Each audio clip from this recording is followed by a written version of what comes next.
Welcome back, everybody. It's Vlad coming at you here, the early morning hours of November the 3rd, 2021. We had just phenomenal day.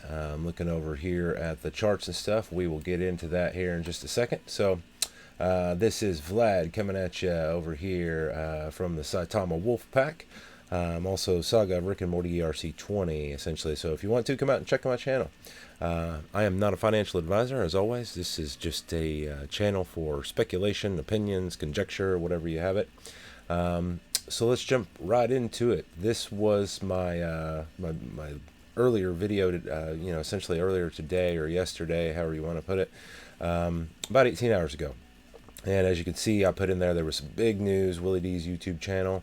And there was really big news. That video is right here, essentially. And as you can see, let's refresh it. There was 39,000 views then. It's probably going to be a lot more than that. I have a feeling. Yeah, see, it's already up to 40,000.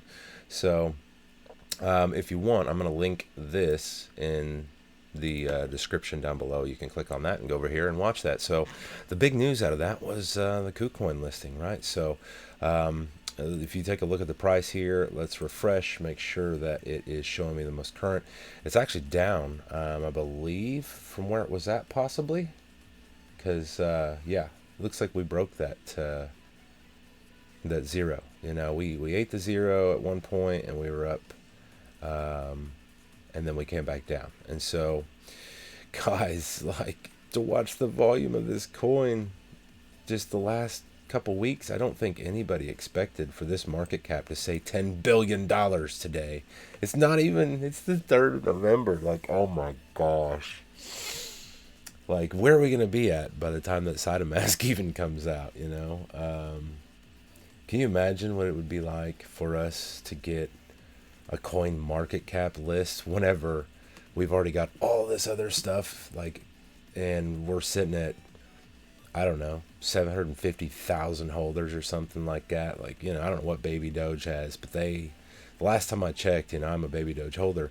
Last time I checked, I want to say it was like approaching 700,000, and it's been a while. I haven't really paid any attention to Baby Doge in the last little while. It's my main focus has been on Saitama and the projects over here. So I don't know exactly what's going on with Baby Doge, to be honest, but I know that they've got a lot of holders, and I can see, you know, for Saitama, the way that it's been growing as far as number of holders, that, yeah. So we had 141,000 holders on October 28th, and then if you fast forward just, you know, 1, 2, 3, 4, 5 days, so 141, 166. Yeah, 25,000 holders. That's an average of 5,000 holders a day, right? So at that rate, if we're doing 5,000 a day, that's 150,000 holders a month, roughly. You know, I mean, it's going to slow down, obviously, but yeah, I think for us to be able to hit 500,000 holders by the end of this year, very, very doable. So, I'm very optimistic. You know, I always have been. If you go back and watch any of my videos, I've told you, I expect Site is just going to 10x probably as soon as SaitamaGuru comes out. I expect it to 10x within the month, maybe. You know, it's hard to say this stuff, but look at the volume before Saitama comes out. We went from $243 million. So this was the market cap. It was actually 550, roughly $550 million less than this. And that's where it's at today, guys. 9,790, or yeah, 9,794. When actually, when I looked earlier on Gate.io, it was showing, for some reason, I don't know. Let's take a look here. That way I can just show you what I saw on Gate.io, hopefully. It was showing me way higher numbers on Gate than what I saw on any of the other exchanges, for whatever reason. Let's see.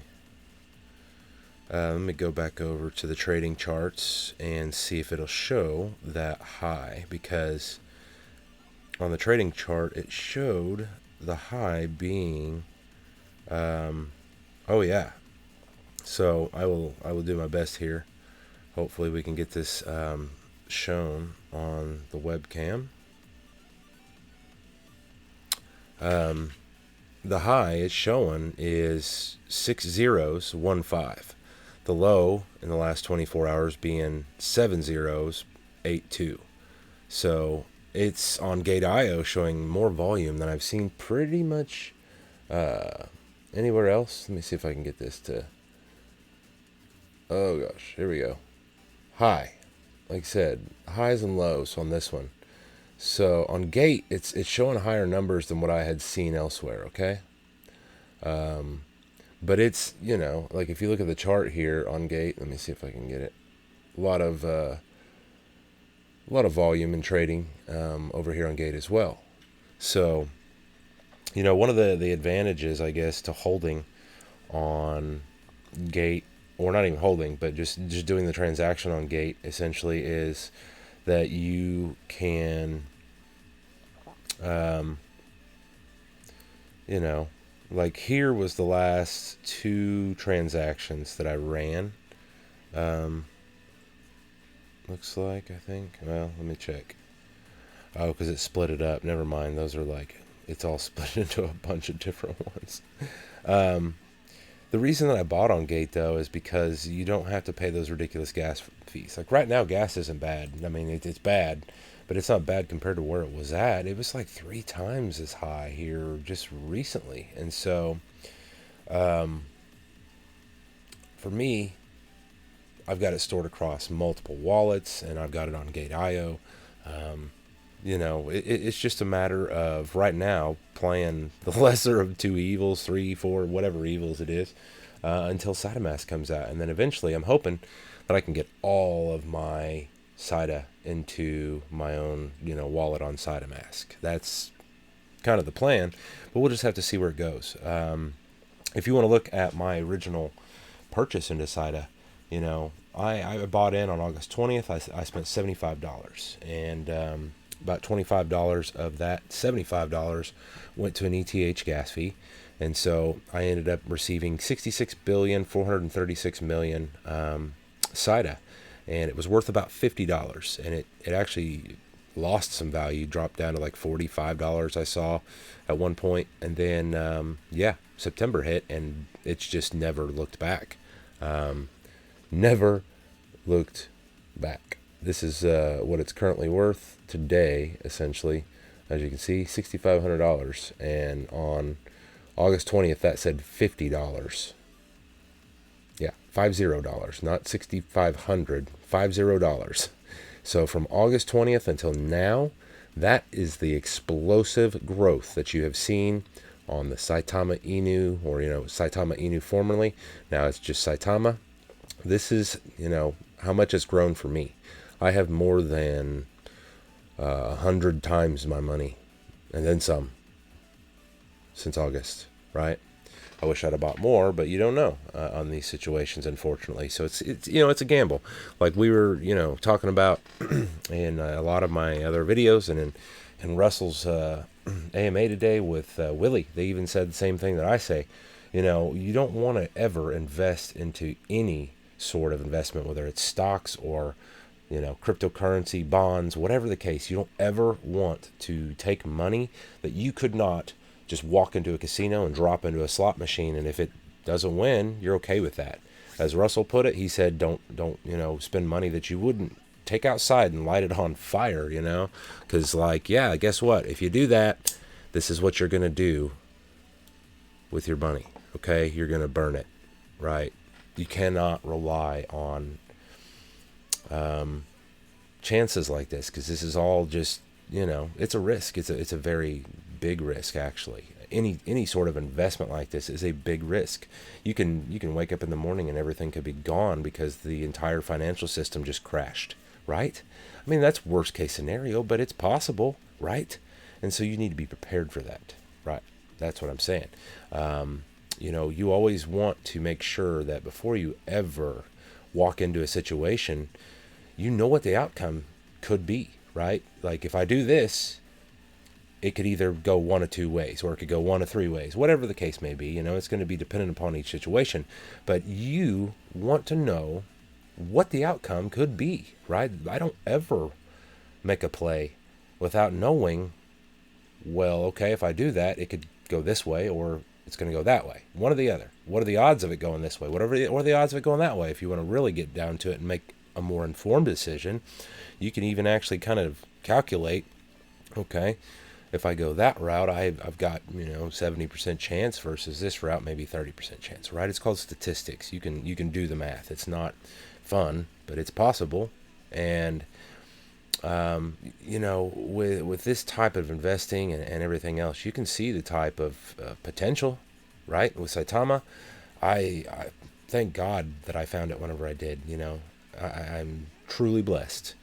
And I think that generational wealth is coming for so many people with this project, especially with the news that's been announced. I think just like right here, it says Saitama will be a top 5 crypto. I absolutely believe that with the announcements that they've had in just the last couple of weeks and last month. I absolutely can see that happening. Bitcoin, Ethereum, and Saitama. I mean, it's a stretch essentially from where we're at today, but if everything that they have talked about actually happens, and all that news hits, then absolutely, like if we go over here and you look at this tweet was, I mean, he has on his Twitter, SaitamaGuru has on his Twitter that mother of all bombs, on September 4th, it's a tweet that he has pinned at the top. And in my opinion, this tweet is much, much more, as far as mother of all bomb time, no, this one has got way more impact. So right here, a couple hints of what's to happen between November 13th, and then was Saitama plus Big Pharma and its partners. Saitama plus Visa and UFC. Saitama plus top 5 exchange. Saitama plus major UAE investors. I mean, this one right here, Saitama plus KuCoin. So we know now it was KuCoin. Big Pharma and its partners, that's huge. Visa and UFC. I mean, come on, guys. Look at those industries. UFC is just, I mean, one of the largest sporting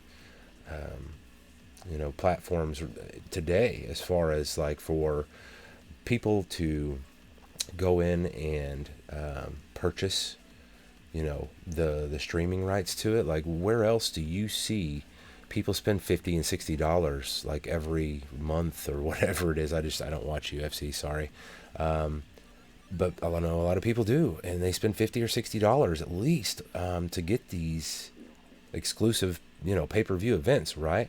And so if we partner like with UFC, does that mean that we're going to be able to like essentially purchase the I'm assuming, yeah, that you can just purchase your UFC stuff using Saita, right?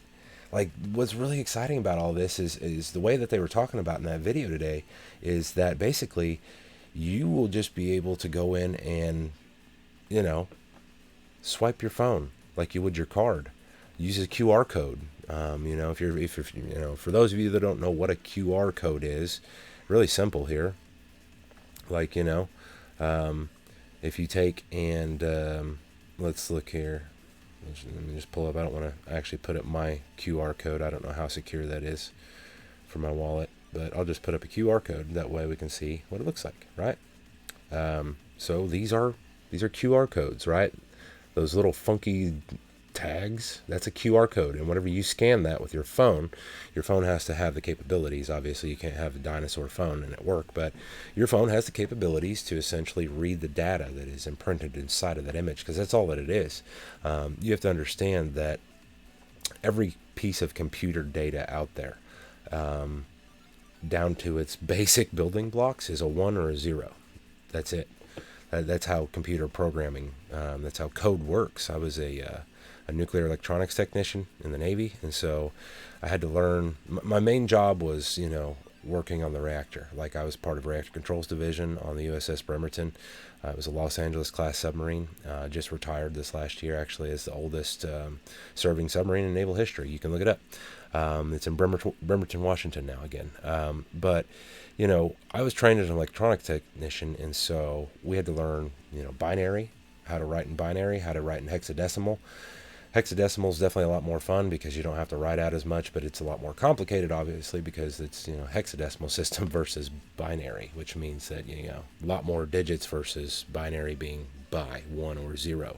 So literally, like, whenever you are watching me right now, this stream is being sent to you, in its basic elements, it would be 1s and 0s, but through encoding and everything else, we're able to compress the files and make it a lot more streamlined, essentially, than what it used to be. But back in the day, the reason that you could only get so much, storage space on one of those floppy drives, and they were literally floppy.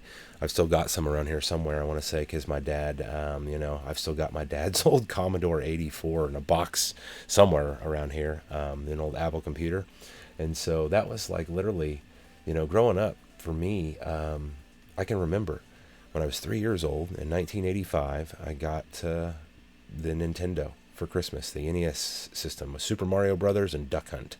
And a lot of you are like, yeah, you know exactly what I'm talking about. I was 3 years old when that came out. But up to that point, I had been playing on an Atari because my mom and dad, had an Atari and stuff like that. And then I also had my dad's Commodore. And I would play Frogger, the Oregon Trail and all of that. All these just, they were incredibly just, what was it, 64-bit games. So incredibly just crappy looking graphics, but man, I loved it. Those of you that were kids and you did the same, you played these games, you know exactly what I'm talking about. They looked horrible, but they were still fun to play because we just didn't have anything else at the time. And so when it comes down to it, guys, all this stuff, honestly, it's code. It's just 1s and 0s, and it's been that way forever. It goes back from when I was a kid playing on the Apple computer systems. Those systems could literally only handle 64 bits of data at once, versus now your phone has got like, my phone has like 16 gigabytes of RAM in itself. The storage space on the phone, I think, is like 256 gigabytes. And I've got a 256 gigabyte little SD card inside of it, a micro SD card. Or is it the Nano now, I guess would be what it's called. But yeah, guys, you got to understand that for somebody that's like myself, who's in their 30s, I'm not even 40 years old yet. I got a lot of gray hair. That's because I've got ex-wife. But yeah, guys, it's crazy to watch technology from the 80s when I grew up to now. And you have no idea. Most of you that were born in the 90s, or especially for those of you that were born post 2000, you're just used to having things in your life that for, people like myself that were born in the 80s or 70s or the 60s or the 50s, they, especially the older you get, those older folks, they'd really have a hard time adapting to new technology, right? I'm kind of fortunate in the fact that I was around for the advent of most of it. There's, Generation X, and then there's like Generation Z and stuff, and I'm like in between. I've never really felt like I fit in either of those. I was right in a short little time frame in between them. And I have, the unique experience of basically of learning having the first of it all, as far as modern technology is concerned. When I grew up, there was 8-track tapes still available. Like some cars that I rode in definitely still had 8 tracks. Some of them actually didn't even have an 8-track. They were pre-8-track, but cassette tapes were definitely how things were done when I was growing up. And I remember having a Walkman, little cassette player. And then eventually, when I was probably about a teenager, is when CDs finally became big. They were a thing in the 80s, but they didn't really become mass produced till the 90s. And so I got, a compact disc player, and then eventually, they became popular for the cars. Everybody got them inside their cars. So you guys, you got to remember, technology has come just so incredibly far in the last 35 years. I'm 38. In the last 35 years, to watch technology go from where it was at then to now, I cannot believe it. I really cannot.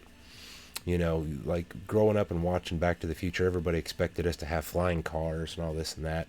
And sure, I really thought as a kid that we would have flying cars by 2020 and that we would have hoverboards, but that's because I didn't understand physics. you know, as an 8-year-old boy or whatever, as a 7-year-old kid, when you're watching Back to the Future 2 when it comes out and stuff, in 1980, whatever, you just don't understand that physics kind of say that you can't have a hoverboard and that you can't have a flying car, at least without having, a tremendous amount of energy being output. Matter is neither created nor destroyed, neither is energy. You can't create something from nothing. And so in order for you to have a hoverboard or a flying car, that device itself, the platform is going to have to, it's going to have to put out a lot of energy in some shape or form in order for you to overcome gravity, because gravity is a very strong force on this planet, right? You pick something up like a bottle cap and it drops pretty quickly, right? Gravity is a very strong force. It's what holds your body together. I'm not going to go into a science, you don't understand how much crap is up here. I don't know why. I just retain everything I read for the most part, but I do. And I've read some really cool stuff if you really want to look it up. The odds of the Big Bang happening in nature by itself is like 10 to the 23rd power. Like, we shouldn't be here. The Earth should not exist. And by every known law that we have, it just doesn't make sense. You cannot create something from nothing. Yep, here we are. And like I said, the odds of it happening and it working, in order for the Big Bang to actually blow up and then everything to actually stick together, you've got 4 different types of forces, like strong and weak nuclear forces and so on and so forth. I'll let you look that up. But in order for them to actually hold atoms together and for everything to actually form, for the planets to form, for the universe itself to form, all of that had to be so incredibly precise at that moment of time. Like I said, the odds of it happening by accident are 10 to the 23rd power. You can't even put that into a calculator. Go onto Google and type in high precision calculator, which gives you a lot of zeros, and you still cannot put that number into a calculator, right? It's incredible, the world that we live in, guys, and we don't understand half of it, honestly. And technology is really, really advancing in the last 10 years especially. I mean, just the advances in what they call the microprocessor chips in the last 10 years, man, Moore's Law has just been thrown out the window. If you look at Moore's Law, it says that for every, given amount of time, the number of transistor chips on the side of a processor chip inside of a computer will double. And it used to be every 3 years or something like that, if I remember right. So, but this was established in 1956, if I want to say, if I'm remembering correctly, it was 1956. Robert Moore is the founder of the computer chip, essentially, Intel. He's one of the founders of Intel, and so unless I'm getting something totally off here, but. Yeah, guys, technology has advanced in such a way, and what Russell was talking about, why I've been sitting here rambling on essentially for so long now about that, is that what Russell was talking about, people are still talking about how cryptocurrency is a scam and it's not even going to be here in a few years. And honestly, I want to say right here and now, for those of you that doubt cryptocurrency, if you don't get in now and you don't educate yourself now, do not complain later. Okay? I'm sitting here telling you, everybody else, the entire world is telling you, crypto is going to replace fiat currency. There will be no cash dollars. You see this right here? This will not exist, won't exist within 10 years. We won't be trading cash money. That's my opinion. I can't say that for sure, but I can almost guarantee it. Because look at what we have as of today. What do you have to do? I have to take that, I have to take my money. I've got to take this $100 bill and I have to hand it to you. Then you have to take it and you have to break it, right? And you have to hand me back change. Do you know that if they take and trace like almost every single dollar bill, whether it's $1, a 5, a 10, 20, 100, 50s, any currency in the United States, I can't remember what the percentage of it is, but it's like upwards of, I think, 80% of every dollar bill in the United States has traces of cocaine on it. Seriously, look it up. Like 80% of all the bills in circulation have traces of cocaine if you test it in a lab. So, yeah, like I honestly believe that the United States won't be trading physical U.S. dollars within just a short amount of time. That's the way it's going to be. We will be a cashless society.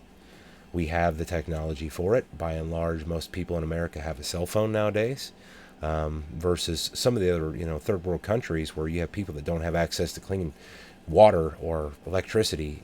Obviously, it's going to be a while for them to catch up. But the United States, we're the world's leading in everything, right?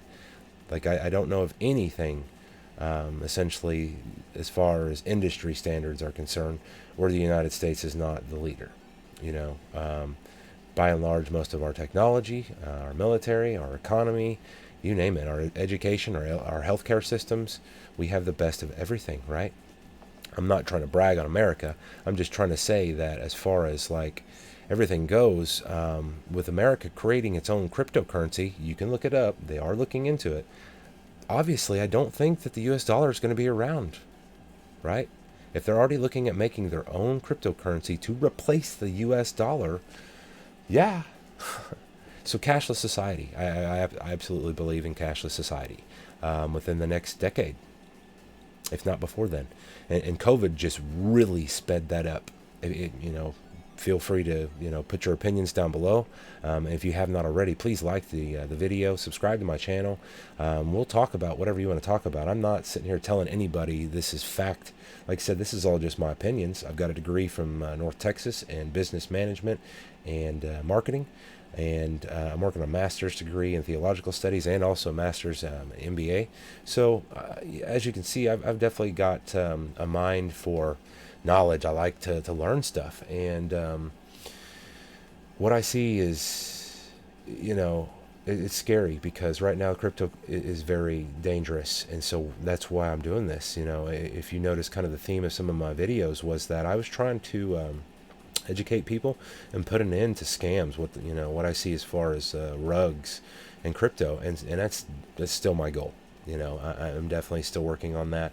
I just talked to my NFT guy earlier today, and he is about to be finished listing, or not listing, but minting my NFTs. So I've got the NFT created essentially. I've got the actual artwork from the NFT creator that I hired on Fiverr, but I needed to mint, like, I can't remember how many we said. We're going to at least do, maybe 20,000 I'm going to mint initially. And then once I get it all minted and everything, yeah, I'll let you guys know. So it's going to be awesome. Like, I'm excited for this week. I think that there's going to be some big news coming out with Saitama. Hopefully some big news coming out with my NFT collection. Guys, I'm just like, I'm so excited. One last thing I did want to point out is you guys need to be really careful. I was contacted by somebody today, and they were trying to connect their MetaMask wallet to Brave. I guess Brave is a browser. And I don't know exactly what happened, but as they were connecting their MetaMask wallet to the Brave browser, they lost all of their BNB in their wallet. Like $2,000 worth of BNB were drained in one transaction. So please be careful. Do not connect your wallet, MetaMask, Coinbase, whatever. Do not connect your wallets to any websites, whether, just don't do it. Uniswap and PancakeSwap are the only two exchanges online that I would personally connect my wallet to. And that's where you have the problem. Like if you were to go into, let me see real quick if I can pull it up for you so I can show you. Let's look at BSC chain especially. Inside of your MetaMask wallet, you can go and look at your wallet on the BSC chain, right? On the BSC scan. And let's see here. Wonder if I can do it this way.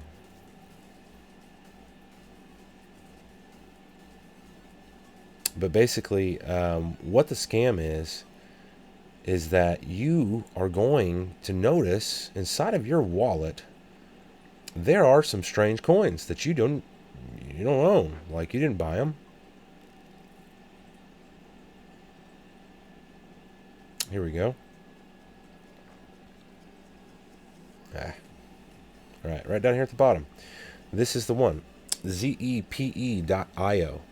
Do not, I guarantee right now, if you have a MetaMask wallet, if you open up your BSC scan, you have zepe.io in your wallet, and it is a scam. If you go and you connect your wallet to zepe.io, you will lose everything in your wallet. Okay? So this is what it looks like down here. ZEPE. I keep on going the wrong way. I always do that because it's opposite.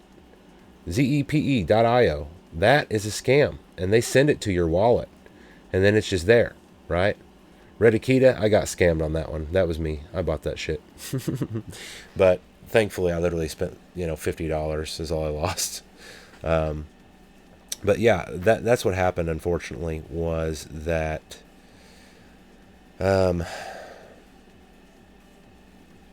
people will see that they've got this. And they're like, oh, man, that's worth $50,000. I just need to go over here and I can take out $50,000. No, it's fake. When you connect your wallet to that website, you just lost everything in your wallet, okay? And I literally had somebody call me up today and tell me it happened, okay? My heart fucking sank, and it wasn't even my money. It's just a guy that I'm friends with. Like, I literally felt sick, like physically ill in the moment, because I'm like, oh my gosh, no way, no, right? So please, guys, be really careful. I think now more than ever, hopefully, we as a community can come together and put an end to scams and try and educate people so that that type of stuff doesn't happen anymore. I don't want to see any more innocent people lose thousands of dollars to some jerk that just wants to take advantage of people that don't know any better, right? So, all right, guys, this video is coming at you, and I will see you all later today. If you have any questions, definitely let me know. And other than that, love you all. I will see you next time.